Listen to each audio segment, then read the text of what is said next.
Well, in today's lecture, we're going to be talking about political geography, colonialism, and development. I think we have a lot of interesting stuff. I hope you agree or find some of it interesting. And as parts of this, we'll be talking about borders, boundaries, and borderlands. Borderlands is a word the text uses, and it simply means that really there aren't a lot of very sharp Berlin Wall type boundaries today. Instead, a boundary, think of the US-Mexico border along Texas and so on, even with the river there. It's really more of a zone where you have people moving back and forth, and Hispanic people on the American side and English people on the other side, such as retirees and so forth. So it's more of a zone with a lot of movement. That's the idea of a borderland rather than a border. We'll also talk about boundaries in the ocean, territorial seas. We'll talk about country shapes and location of national capitals. We'll talk about the modern nation state. The chapters on colonialism and economic development, which overlap to some extent the economic geography sections we completed, which is fine because it means we don't have as much to cover actually. So let's talk about boundaries, and I'm simply using a couple of examples from the United States to get us started. If you go back in history, there are always boundary disputes and disagreements over where boundaries lie. For example, who would think that at one time the border between what is now Canada, which was then British territory, and Maine was a hot item. In fact, they had in I think it was 1842 something known as the Aroostook War. It wasn't really a war. It was potato farmers kind of shooting at each other long distance with inaccurate rifles. But basically in 1842 in the Webster-Ashburton Treaty, the United States and then Britain, because Britain still controlled Canada as a colony then, agreed, if you look at the left side of the screen, of course, you always see this. The U.S. said, hey, the boundary should be the blue line because we want more territory. Britain was saying, no, it's not. It's the red line. You guys are, taking too much or whatever. And they finally agreed based on a series of some straight lines and some river boundaries on the yellow line. So that was kind of a pretty even compromise if you looked at the amount of areas involved. The same thing happened on the right is the boundary along the Alaska Peninsula. Now, of course, this is not all of Alaska. Most of Alaska is missing from this map, but this is a section of coastal Alaska that comes down along the Canadian coast down to British Columbia. And you see a variety of boundaries there once again, and this was now 1903. Teddy Roosevelt was the president. This had lain dormant for years because the United States purchased Alaska from Russia. Russia colonized that area, basically. They didn't settle a lot of people, but they controlled it. And in fact, the modern-day city of Sitka, Alaska, was founded by the Russians and still has an old church with the dome, the classic Orthodox religious dome there. So once again, the United States said, well, it should be the blue boundary going way inland, and now this was Canada because this is 1903. Canada was founded in I think it was in the 1860s. I think it was 1867. They said no, it's not. It should be the red line that follows the treaty. When we bought it from Russia, it talked about the boundary following the chain of mountains, but nobody said which mountain. And the Canadians were saying, or which chain of mountains. The Canadians were saying it's the series of islands. Basically, that's basically chain of mountaintops. And the Americans were saying, no, it goes way far inland from that. So we worked out a compromise that greatly favored the United States, actually, because the compromise was the yellow line, which gave Canada no real coastline or ports to speak of. So the U.S. pushed for the blue line, Canadians pushed for the red line. The compromise was the yellow line. Meanwhile, even British Columbia was involved, saying, hey, that green area is ours. The area between the green line and the ocean is ours, and so on. So it was pretty complicated. But that's not unusual at all to have those kinds of disputes. One more, and again, we could talk about 20 or 30 of these examples just in settling the United States international borders, never mind state borders where there were disputes between different states and things. But these compromises show how some oddities come about. For example, we had this northern projection. That's the state of Minnesota. On the left of the map, we have this projection that sticks way up, and you might say, well, why is that there? Well, it turns out, and again, this was settled in that 1842 treaty.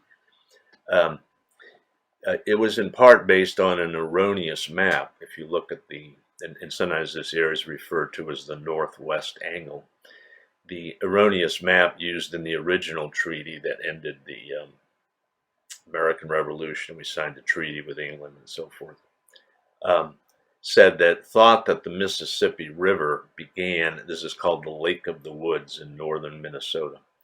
And it's not true. Actually, this river system and lakes flow northward toward the Hudson Bay in Canada. And actually, the Mississippi River begins much farther south here in Minnesota. But anyway, the treaty had said, well, the international boundary is going to go to the corner here, the most northwest corner of the Lake of the Woods. And what in effect happened is that there's a river here, so we define that. Well, if you go, here the river starts to narrow, so it's really the northwest corner of the lake. And so it ended up meaning that Minnesota get this projection going northwards, and then they just sat down and kind of drew a line and said, well, all right, we'll give you that island, we'll take this island, whatever. What's interesting about this is the United States ends up with a chunk of territory here. If you go slightly west of that line, you're in Manitoba, one of the provinces of Canada. But basically the point is this projection of land is cut off entirely by water. And the only way you can get to it by land is to go into Canada. Much of this nowadays is part of an Indian reservation in northern Minnesota. So you get these little oddities that are quite fascinating. And in fact, there's I don't know if it's a PBS show or it might be on the History Channel or something like that. It's called How the States Get Their Shapes. And it goes state by state and talks about all the different oddities and the shape of the American states. Well, to an extent, we've already had a little introduction to the different types of boundaries.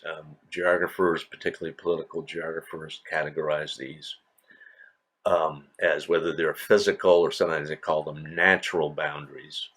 But most geographers prefer the term physical boundaries, meaning coastlines, of course, like an island. Right, has a boundary that's a coastline, east coast of the United States. Mountains, rivers, deserts, forests can be boundaries. Geographers prefer the term physical because natural kind of implies it was meant to be, and that's not the case. Because as we talk about rivers, and I'll show you some maps, Americans tend to think of rivers as boundaries, and you look through. I'll show you a map in a second. Much of the Mississippi, for example, is a boundary between states. We say, well, yeah, that makes sense.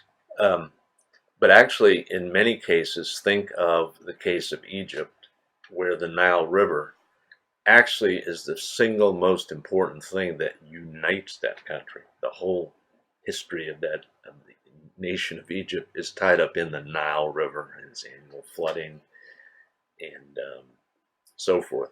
Or think of the Amazon in Brazil, the nature of the entire Amazon rainforest and the various indigenous tribes that lived there and so on is really kind of all tied up with the Amazon River. That wasn't a boundary for them. They had canoes and so on. They could get across it pretty easily. An example, we'll see some mountain and river examples, but one of a forest, speaking of Brazil, actually, remember when we talked a little bit about tree lines and the idea of temperature decreases with elevation, eventually get up to a snow cap. For a lot of the boundary between like Brazil and Peru in the Amazon basin was basically the tree line. It was kind of where the forest, Brazil controls up to where the forest ends, and then Peru takes over. And so Peru actually has, the boundary is not the Andes Mountain in that section. Peru has the land on the eastern side of the mountains down to where the tree line is. So sometimes forests can be a boundary. You also have geometric boundaries, straight lines and circles. Geographers also use the term relic boundary, meaning like an antique or a former boundary that can remain visible in the landscape. An example of that is the Berlin Wall, which even though the Berlin Wall is torn down now, sections of it have been preserved, like for a monument or tourist attraction and so on. And you can see that you can still see the difference, like in the style of buildings on different sides of the wall and so on. And then you can have a boundary drawn around where different groups of people are. Geographers call this an ethnographic or an anthropomorphic boundary. So, like, for example, there are large sections of the boundary between France and Germany over the various wars over the centuries where, lines were drawn and said, all right, it's mostly French people on this side, let's draw the line there. It's mostly German people on that side. So that would be an example of an ethnographic boundary. We talked, of course, earlier about the India-Pakistan boundary, where it was largely divided between Hindus in India, Muslims in Pakistan, but it still missed so many people there. It missed 10 million people who then migrated to one side or the other because they didn't want to live on the quote wrong side of the line. Another example would be fairly recently, within the last, forget the date, but within the last 15 or so or 20 years, Czechoslovakia split into the Czech Republic and Slovakia, largely based along the line. All right, Czechs are on this side, Slovaks are on that side. The whole dissolution or dissolving of the nation of Yugoslavia, the term Yugo meant equivalent to our term like pan, meaning like all, or like Pan America meant all the Americas. So Yugoslavia meant all these Slavic republics. It didn't work out, and rather than being a pan-Slavic republic, it dissolved. There was a lot of ethnic fighting and so on. It dissolved into the present-day nations of Serbia, Croatia, Slovenia, and others.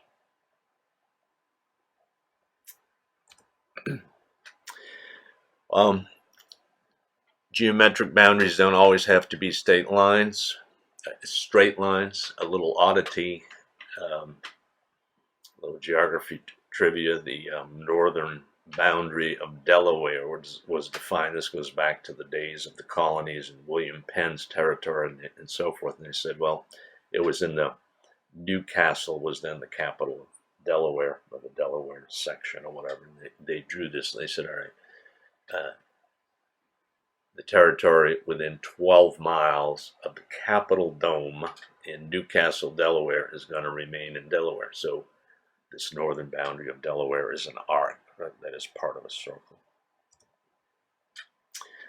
I mentioned the rivers, and you can see the bolded lines on this map illustrate where rivers are boundaries. Not all the places. We have a lot of geometric or straight lines, such as here between Tennessee and Kentucky, here between North Carolina and Virginia, Appalachian mountains and ridges form these irregular shaped lines. But we do have a lot of rivers. The Ohio is a good example. Southern border, Ohio River forms the southern border of Ohio, of course, Indiana, Illinois. Mississippi is a boundary for almost all its length. Rio Grande is another example between Texas and Mexico. Colorado forms that odd shapes, that irregular shape for southern Nevada and California. The Columbia River, border between Oregon and Washington. So there's many examples of that. But here's another reason why rivers don't make good boundaries. And this map, to allow the map to be bigger, I put it sideways, so actually north lies to the right. I rotated this map. But rivers meander, particularly rivers that go through flat lands like the Mississippi, where a lot of it is flat. And there's my cursor. And this is not this is not kind of geologic history over millions and millions of years. A lot of times the Mississippi changes course every 20 or 15 years, or certainly over 50 and 100 years. So it's happened many times. In fact, in your textbook is an example showing how pieces of states get left behind. You know, you end up, you're still in Arkansas, but now you're on the other side of the river. And the tradition and legal tradition has evolved that while it doesn't, even though the river shifts, it doesn't change where you live, because otherwise, you know, these folks would live their life in chaos. All of a sudden, they used to be in Arkansas, now they're in Mississippi. Kids go to a different school. Their taxes change. They have to get new license plates. I mean, just think of all the things that would happen. So the boundary stays despite the movements of the river. And you might say, well, why do rivers move around so much? And think of it this way: the river shifts boundary, particularly after floods. So we have a big seasonal flood on the Mississippi, and the worst one in, let's say, 10 years. All that land goes underwater along the river.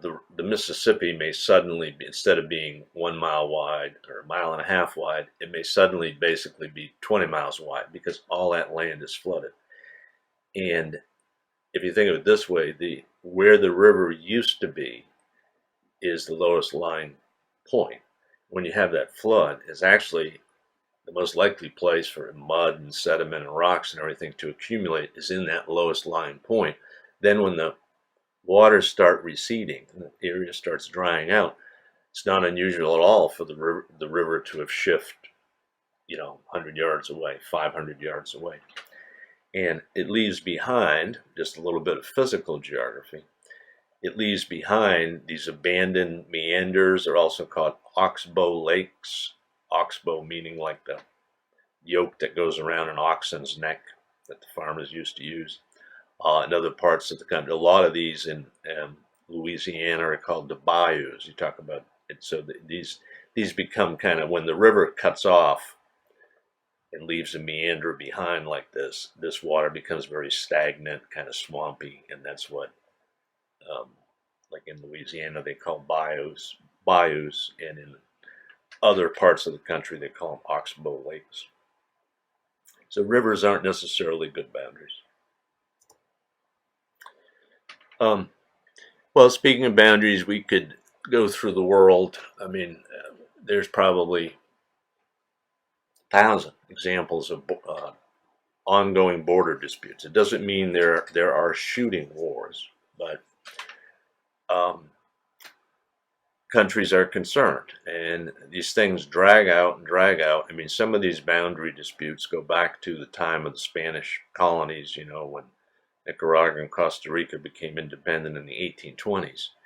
And so you see here, this is in Central America, Costa Rica, Nicaragua, that dispute this quasi-island area here, which is actually called an island.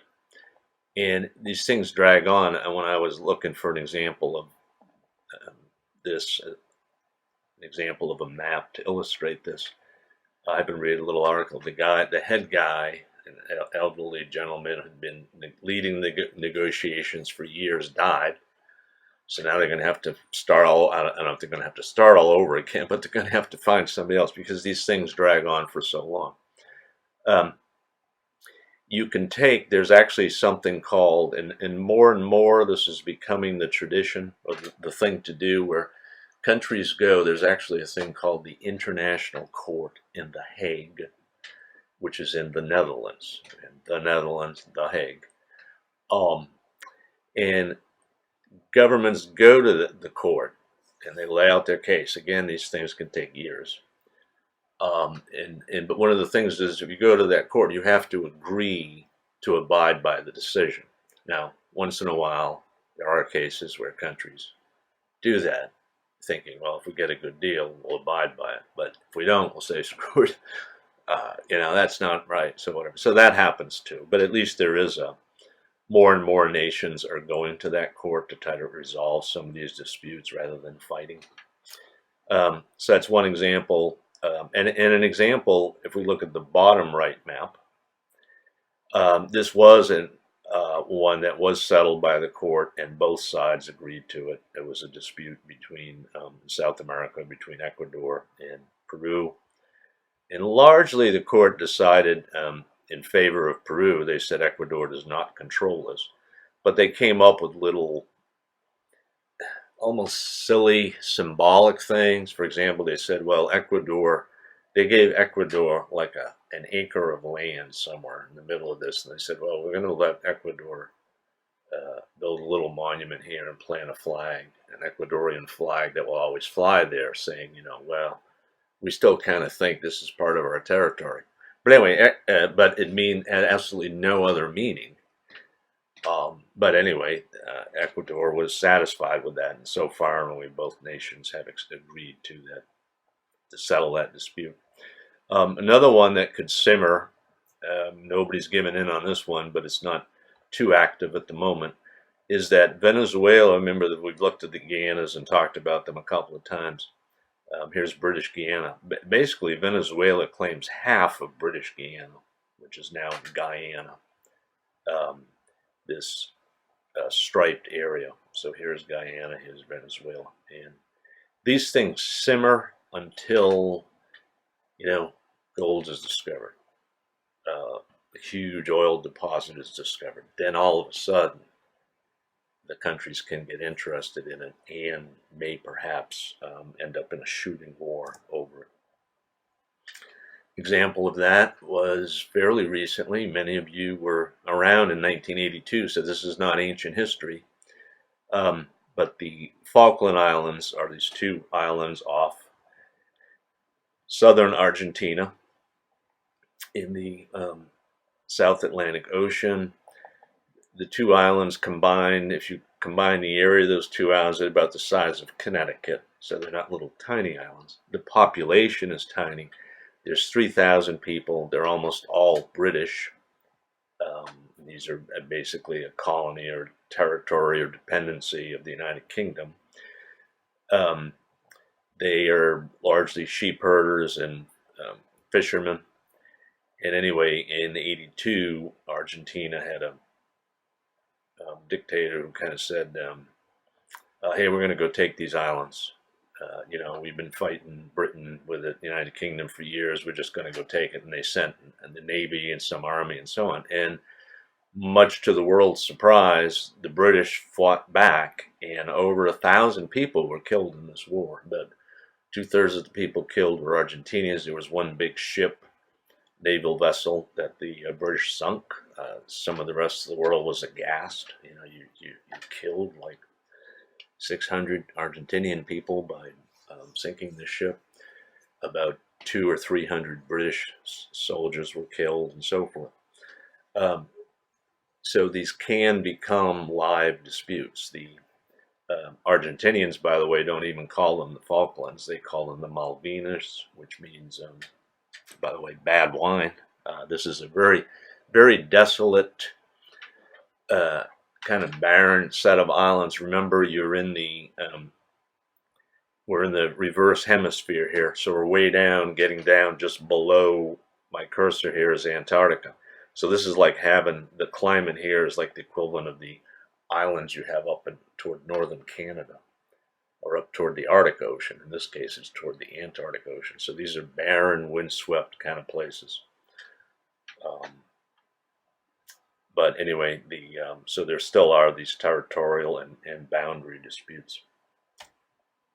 And one of the reasons you might say, well, who cares? I mean, why do the Argentinians want these two islands with nothing on them except 3,000 people, with some seals and fishing and some sheep?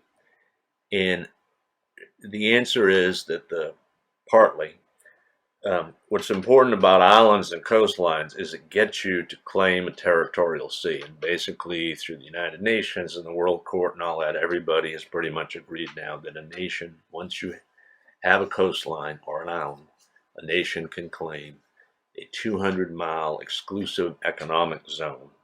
So when the United States has Hawaii, there's a huge amount. You start drawing a 200-mile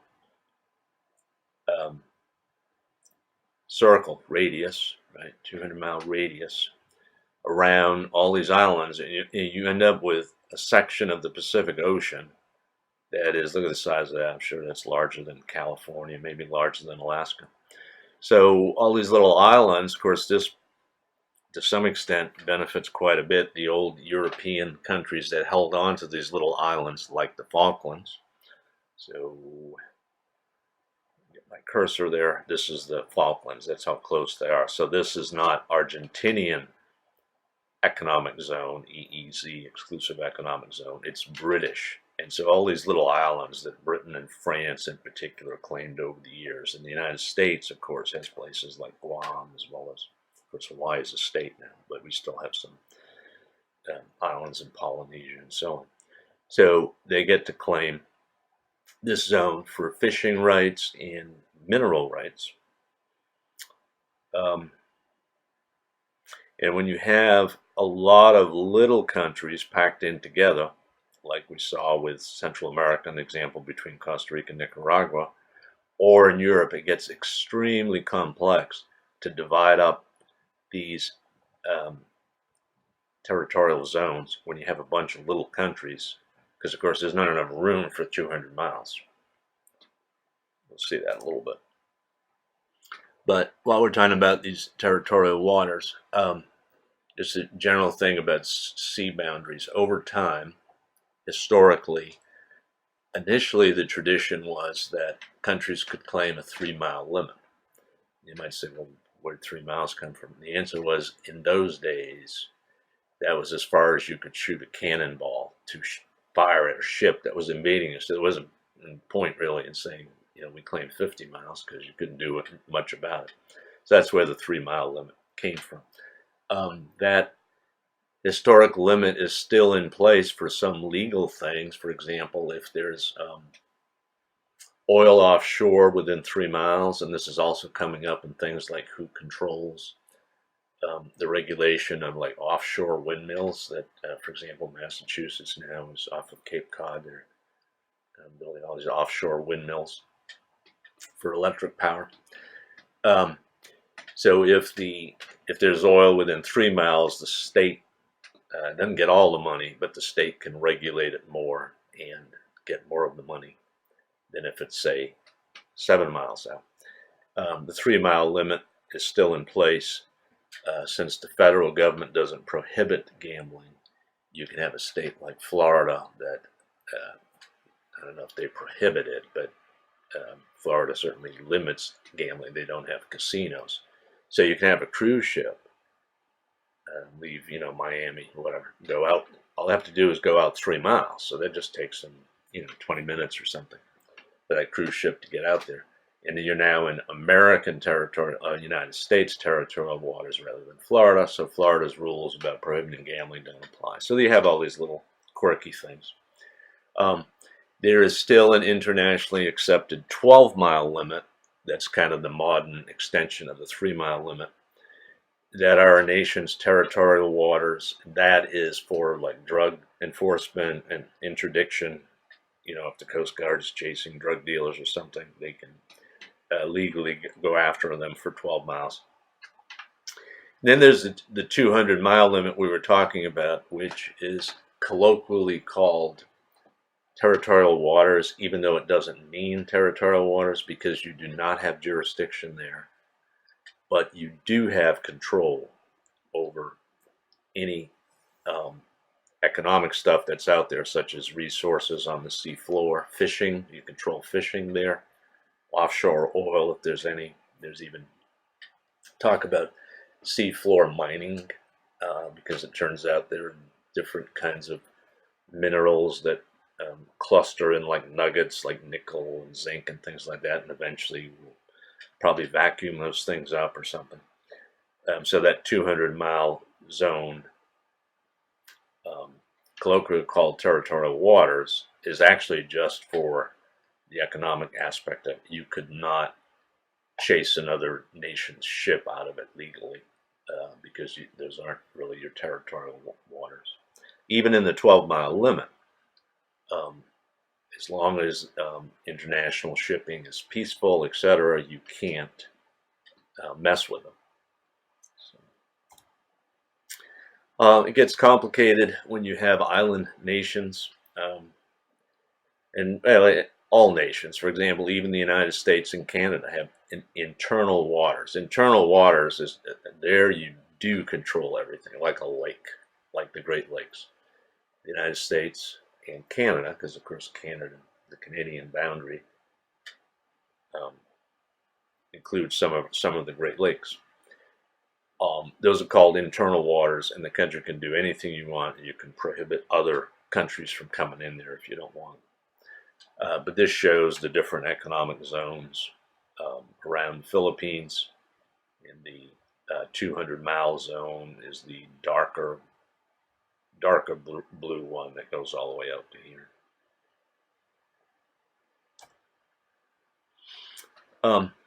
So back to land borders, because sometimes in reality the dispute about the land border is really a disguised dispute about who controls the territorial sea. And this was another example that was arbitrated. This dispute between Peru and Chile had simmered for centuries. And you might say, well, like, who cares which rock we draw the line from here? Does it really matter? Well, the answer is yes, because depending on who owns that rock, that means the difference of this yellow triangular area that was in dispute. They did go to the International Court. That yellow area is this triangle here. And you can see once again, Peru said, hey, it goes all the way down there. Chile said, no, it doesn't. It's only up here. And the court, they pretty much gave another compromise solution. They followed a straight line out to here.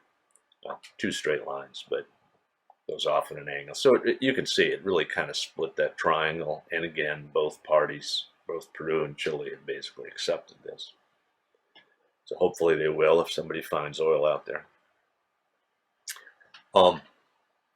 An ongoing, and it could be a very serious dispute, because you can read, there's been stuff in the news about this over the last 2 months. China has suddenly started making noise and sending Navy ships and so on about saying, hey, these Spratly Islands are really ours, China's, communist China's, or mainland China. Spratly Islands are out here in the South China Sea. They're north of Malaysia. If you went farther down here, where my cursor is, you'd see Australia. West of the Philippines, east of Vietnam, and so on. China's actually quite far away. And when you look at I don't know how well you're going to be able to see this based on your resolution, but just get a sense of this. There's a whole bunch of little islands here. They're important for fishing and little fishing settlements and things like that. Not a lot of population, but there's a whole mess of countries that control these islands currently. The square dots are the Philippines. So they have ownership of and settlements of people on several of these islands here with the square dots. Taiwan even has one island here. Here's Taiwan on the left map. China has some. China controls legally, the ones with the red dots. Vietnam has several of these islands, the ones with the triangles, and Malaysia controls islands that are marked with a five-pointed star.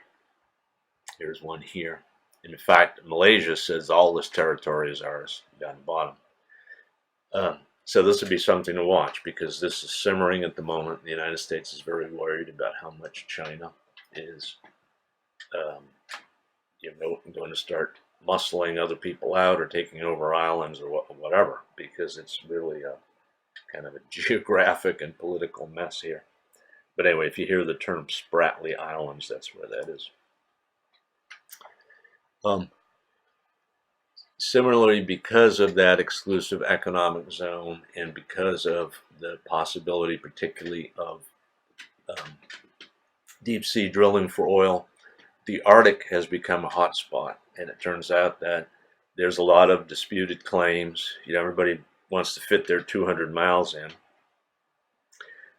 All the nations that have territory around the Arctic. So if you've got, of course, Canada, which is in green, and then the striped areas are competing claims, and you see this quite a bit of striped area up here. Here's the North Pole itself, the geographic North Pole. Not the magnetic North Pole, but we won't get into that. Your compass doesn't exactly point to the geographic North Pole. But anyway, so the United States is in on it because we have Alaska, but we have areas that both Canada and, like here, and Russia dispute. Canada, of course, has much of it, but there's areas that are disputed between Canada and Russia. Denmark is in on it. Why? Because Greenland is still basically a colony of Denmark. So this blue, I've said Greenland's in on this. Iceland, although they're not claiming anything toward the North Pole, but there are disputed sea resource zones for oil drilling and so on. That's disputed with Norway. Russia has areas disputed with Norway, etc. And again, nobody cares about the polar bear and the floating ice caps as an economic resource, but the concern is if there's oil there, these disputes could heat up. Same thing with Antarctica, except fortunately in Antarctica, I think all of these nations have signed a treaty saying that, well, we're not going to press these claims. It's really our territory, but since there's nothing there at the moment, right, it's just kind of scientific penguins and scientific research stations, right? Nobody really cares at the moment. Although there could be oil under the ice. There are parts of Antarctica, like out on this peninsula, that are have actual land on them. They're not covered in ice all year long. But you see, everybody's in on this. Australia, France has a wedge here. New Zealand, this section is unclaimed. Chile and Argentina, the United Kingdom, Norway. And you might ask, well, it's an odd kind of combination of countries. Why are they the ones who have the claim? Well, if you look at a larger scale map, extending out, what you see, of course, and it's amazing, South Africa doesn't have a claim because they're South Africa. But anyway, it's simply because here are nearby nations. So here's Australia. So they say, well, this part of Antarctica belongs to us. Here's New Zealand. So New Zealand says, well, this part belongs to us.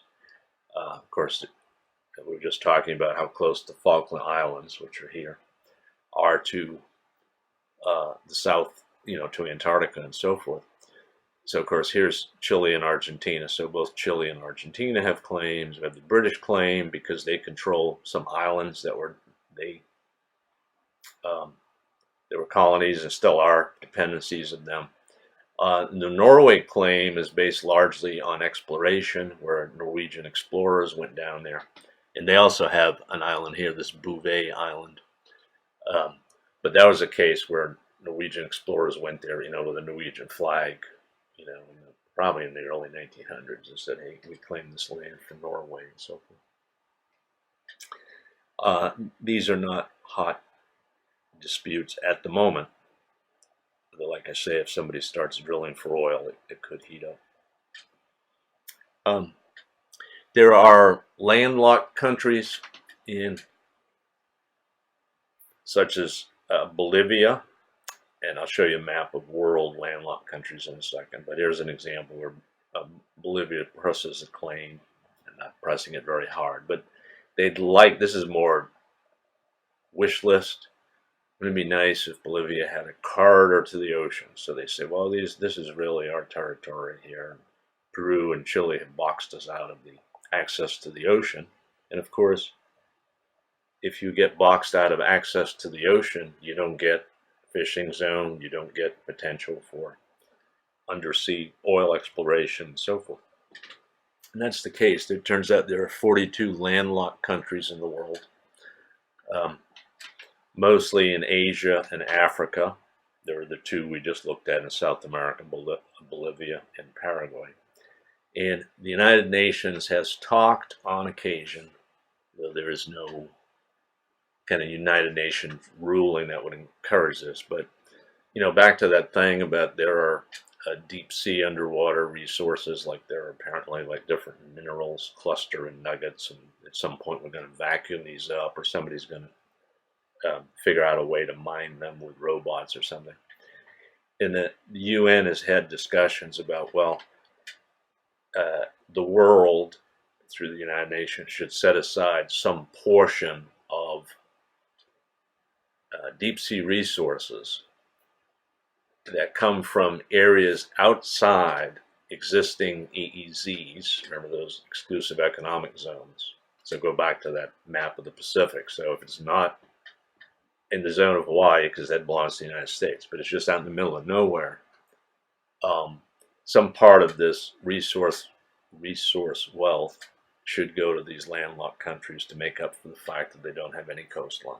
And who knows, it could happen. It's not happening now because all of the world catches fish in those, outside those exclusive economic zones, and these 42 countries aren't getting any of that money. So, maybe 50 years from now or something, it might happen.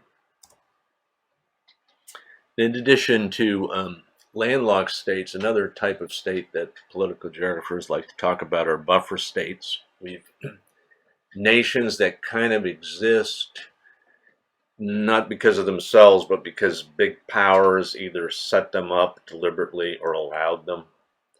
It's kind of like the examples we talked about before were basically the three Guianas in South America. There was kind of a boundary between the Portuguese and Brazil and the Spanish and Venezuela. And also, Uruguay can be thought of as a buffer state, between, again, the Spanish and Portuguese, or later between Argentina and Brazil. Neither one wanted the other to control it, so they said, well, all right, we'll let it be an independent country. These buffer states can also serve as kind of a distant early warning line, or the, you heard the expression, the canary in the mine. If the canary dies, there's something going on. So the great colonial powers, such as England in particular, who controlled India in the case of this map, set up, actually one of the best examples was Afghanistan, although this map wasn't designed to show Afghanistan all that well. Remember, here's Pakistan, but remember when Britain controlled this was part of India. So what is currently Pakistan was not separate, it was part of India. So they created Afghanistan as a buffer between India and Russia at the time, Tsarist Russia. And they said, well, if the Russians invade Afghanistan, then we'll fight it. Kind of a warning, if you cross that line, if you come into Afghanistan, then we'll fight you.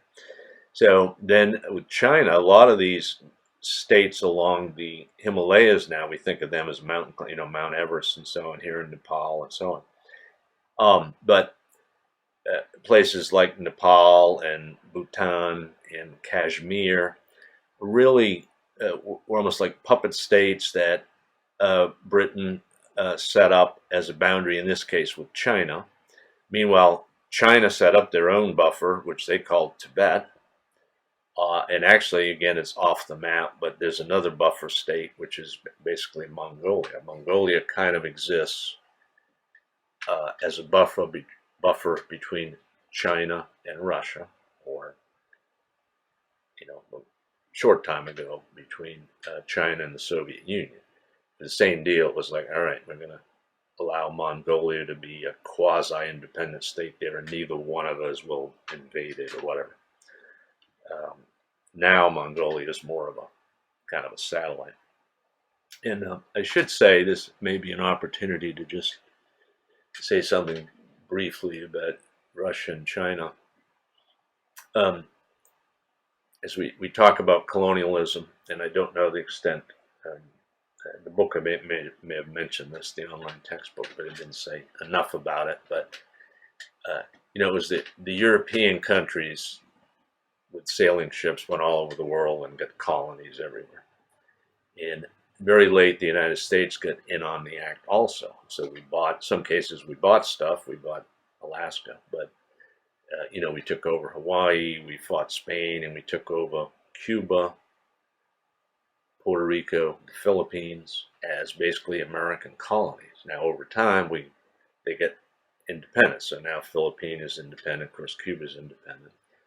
Whereas Puerto Rico remains a commonwealth, which is kind of like a quasi-state, because the folks there have voted. They voted a couple of times now, and that's what they want. They haven't voted to ask for statehood, and they haven't voted to be independent. They said, well, we like it the way it is. But the point I'm trying to make is actually about Russia and China.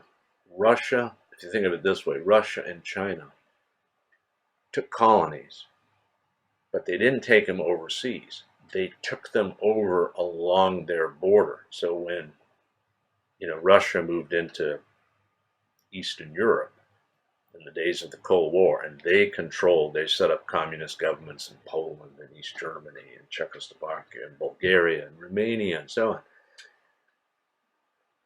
And then set up economic deals that favored them. Well, you guys have to buy natural gas from us, and you can't trade with the United States and so on. It really was a form of colonialism. And China did a similar thing. They took over, as I said, places like Manchuria and Tibet and Mongolia and so forth, to kind of surround themselves with colonies. So China and Russia were in on the colony game. It's just that they didn't go overseas. They took their colonies adjacent to their landmass. Political geographers like to talk about country shapes. Countries can be compact. France is an example. It's not the best one, but it's a major one in Europe. A lot of the European countries are relatively compact. Here's Switzerland, Hungary, Austria are very compact, Romania is very compact, and so on. So it just means that unlike the Philippines, which you could call fragmented, and actually there are hundreds of islands, they don't all show here for the Philippines, but a fragmented state means you get pieces of it all over the place. Or elongated state. And an example of an elongated state is Chile, sometimes called a shoestring country. Norway is also uses an example of an elongated state. And you have other oddities. A country can have enclaves and exclaves. And exclave first. Exclave means it's a portion of your territory that is separated from your main landmass by quite a distance. So, example of that from the United States is Alaska. Alaska is an exclave of the United States. It means it's a chunk of territory we control that's not contiguous to the 48. Contiguous means touching the 48 states, and so is Hawaii. So that's an exclave. An enclave means it's a section cut out of your country. So a good example of that, there are many, but a good example is in West Africa. You see the red there where this is. The nation of Senegal has a whole section cut out of it. It's another country. It's called the Gambia, and you can figure out or guess that obviously what this is there's this nation follows a river. Gambia follows the river here, and of course Senegal has to kind of work around this part of a nation cut out of it. In this case, it doesn't enclose it entirely, but there are examples of that, like San Marino and Vatican City in Italy are entirely enclosed by a single other country. So they're not only landlocked, Lesotho in South Africa. It's an African nation that's completely surrounded by South Africa. So you're not only landlocked, but you're completely surrounded by another country. In the, it's fun to talk about these different shapes of countries. And the point of this isn't just to categorize it, but to talk about to what extent does it present problems to that country holding itself together. And what these three maps show is that actually the two that are very often cited aren't the best examples, because it turns out if you actually look at the population distribution of Chile, about 60% of the people, and 80% if you go another 200 miles or so out. So actually the vast majority of Chile's population live within a central Chile, where Valparaiso is and so on. And actually the country, for all intents and purposes, is pretty compact in a sense, even though its boundaries extend great distances away. In this case, there's nobody down here. This is the ski industry section, and this is the desert, where they do have copper mines and things. Norway is another example. Yes, it's elongated, and yes, to some extent, it's even fragmented because they have a lot of these coastal islands here. But the reality is that almost everybody's in southern Norway, and in fact, about half of Norway's population is right around the Oslo region. So they're, functionally speaking, they're pretty compact. On the other hand, who would guess that a very good example of an elongated country is actually Canada, because their population is all strung out along the U.S. border. And 80% of Canada's population lives within 100 miles of the U.S. border. 90% of Canada's population lives within 200 miles of the U.S. border. And so Canada's population distribution is not only quite elongated, they hold themselves together with the Canadian Railroad, and they call it the Transatlantic Highway. It goes all the way from the maritime provinces out to the west coast, and the same with the railroad. But it also, being next to the giant next door to the United States, most Canadians can get like American broadcast TV. So because they live within, 100 miles of the U.S. border. Most Canadians have been to the United States. And in fact, you get to where, if you're a school teacher in British Columbia on the west coast of Canada, and you ask your students, how many of you kids have been to Seattle? All the kids put up their hand. How many of you kids been to Toronto or to Ottawa, the national capital? Maybe, I don't know, third or half or something. Because of the distance. And that's one of the things you get into when you have an elongated country, or in Canada's case, a functionally elongated country.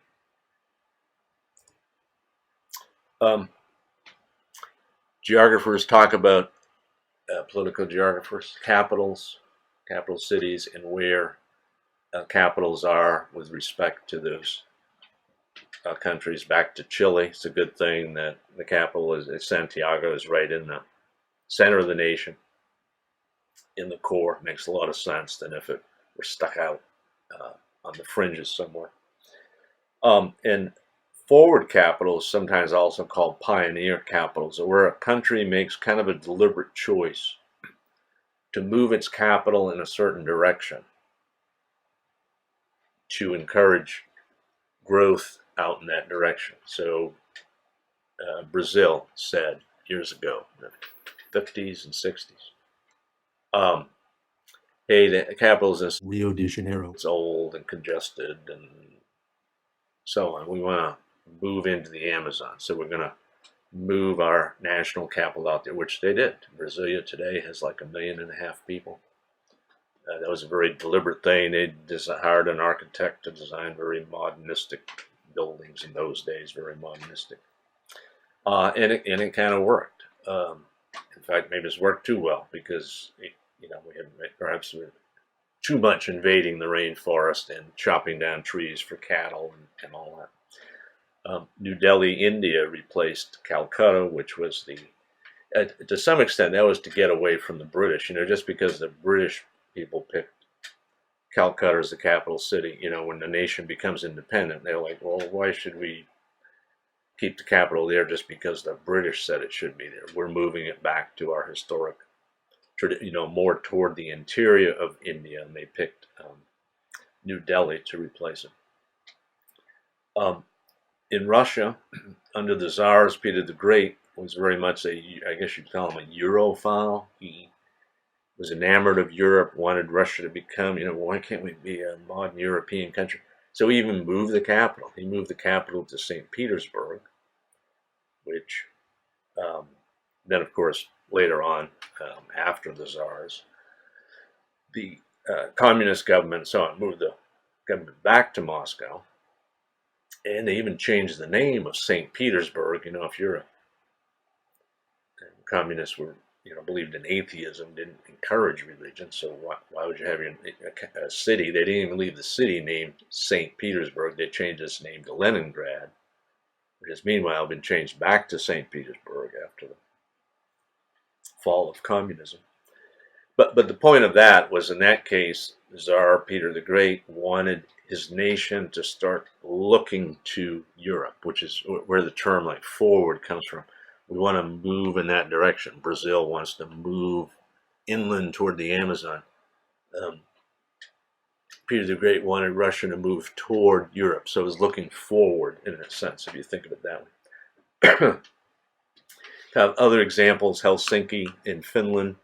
That was a case where their capital used to be in Tallinn, which became Estonia. So they said, well, we got to move our capital because we lost ours.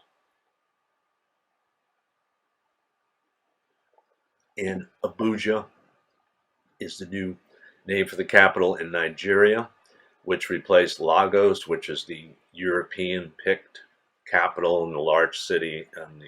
So they're doing the same thing that Brazil did, because you're kind of taking a risk when you move your capital away from the largest city. You're making quite a statement to say, well, let's move it somewhere else. And everybody's like, oh, we got 5 million people here. Why are you moving it into the the hinterland there? And just a little grammatical point: the only time the capital is spelled with an A, capital. The only time you use the word capital with an O, that refers to the government building, like the national capital, where the Senate meets or whatever, or if you say or a state capital is state capitol building in Columbus. So I think an easy reminder of that is remember the O. A lot of times, right, you have a rotunda or a dome or whatever. So remember the O. The O means you're referring to the building. Every other use of the word is with the A, including things like capital in the sense of money. And we also have compromise capitals. Just what you think it means. They're particularly common in federal states, which we'll talk about, but where units come together to form a government, and so they're negotiating everything. So, classic example is Washington, D.C. Why do we end up with the capital in North Washington, D.C.? And the answer is because the northern colonies didn't want it to be in the south, the southern colonies didn't want it to be in the north. They said basically, well, let's put it on the middle, and literally it ended up on the border. D.C. is, of course, the border between Maryland and Virginia, Maryland being thought of as a northern state, didn't succeed. Virginia, of course, being a southern state. in a sense, picked so perfectly that it was right on that north-south line. And when the Civil War started, that's where the states split apart. Another example of a compromise capital is Canada. The capital of Canada is Ottawa. It's not Toronto. It's not Montreal. But notice how very nicely it's picked. It's literally on the line as federal district, which is picked between Quebec province and Ontario province, and their two big cities, the two big cities of Canada, the two biggest ones, although Vancouver is increasingly getting larger and larger. But anyway, so Ottawa very nicely is a compromise capital in the middle of the two big cities of Toronto and Montreal, in the middle of the largest English province, Ontario, and the largest French Canadian province, Quebec. So that was a nice compromise capital. And another example is Canberra in Australia. Almost the exact situation as in Canada. You get two big cities in the country that have millions of people. And Australia is not a huge country. It's a big country territorial. It's got about maybe 20 million people now. But within there, you have these two giant cities of Sydney and Melbourne, or they say Melbourne. So anyway, Canberra is in a federal district, just like Washington, D.C. is in a federal district, in between the two big cities, about midway, and in between the two major provinces or states, Victoria and New South Wales. So another example of a compromise capital. And we're going to wrap up very shortly for today. And let me just see if the next slide brings us to a new topic, or if we're going to do a little bit more. Well, we'll use this as our last slide because it relates to some extent back to the capitals. Just a very brief thing about the different types of national governments from it's not a political science class, so this is in a sense talking about this to the extent that it relates to the administrative units that make up a country. But a unitary unitary government means you have strong central control, and the national government, the proof of that, or the test of that, is can the national government rearrange districts? The internal units are so insignificant and have such little legal authority that the federal government, now think of this happen in the United States, right? This would never happen, which is why we don't have a unitary government. West Virginia has this panhandle of projection that sticks up from Wheeling and into Pennsylvania, between Pennsylvania and Ohio. There's a real oddity on the map. In France, if this were France, the French government would say, well, that's stupid. Let's just draw a line. We'll give this territory to Pennsylvania and neaten up the lines. That would never happen in the United States because we are a federal type of government where the political representation in the nation is by those units. So when we go to Washington, D.C., everybody that's there has been elected in some way from his or her state. Either you're the senator from Pennsylvania or you're the representative from Ohio, and you represent the state of Ohio in a district. There are no representatives who have like half their districts in Pennsylvania, half their districts in Ohio. They're by states, whether it's senators or Congress, folks in Congress. However, the federal government is strong enough that units can succeed. If you try to succeed southern states during the Civil War, we will invade you and make you stop. Whereas in a confederation, units, the legal structure of the nation, its constitution or whatever, do allow succession. So think of Canada and Quebec. We talked about the French Canadians voting, although both times they narrowly voted to stay in Canada. But the very fact that they can hold that election and have an opportunity to vote, hey, we want to leave Canada. You can't do that in the United States. We fought a civil war to say states may not succeed. Other countries allow that. The United Kingdom would allow it, which is why they just had the vote recently. But for Scotland, again, fairly narrow. What was it, 53% or something said now let's stay in the United Kingdom. But the fact that their constitution or governmental structure will allow that makes them different. So that's called a confederation. And I guess you could say that that's why when the southern states tried to break away, they called themselves the Confederate States. I guess they were saying, well, we practice what we preach. We don't believe that we should be captive into having to stay in this United States. We should break away. So their confederation would, in theory anyway, if the Confederate States had, let's say the North hadn't fought the South, and the South broke away, would, Georgia have said, hey, we're going off on our own. We're going to become an independent country. And the fact that we are a confederation, Confederate States, would allow us to do that. Last comment is another thing about words. Notice that, when we talk about the southern states tried to secede. Notice that's a different thing than the other word, succeed. They did not succeed at seceding, or it's sometimes been called secession of the southern states. All right, we'll stop here for today, but we're going to continue with more about political geography next time.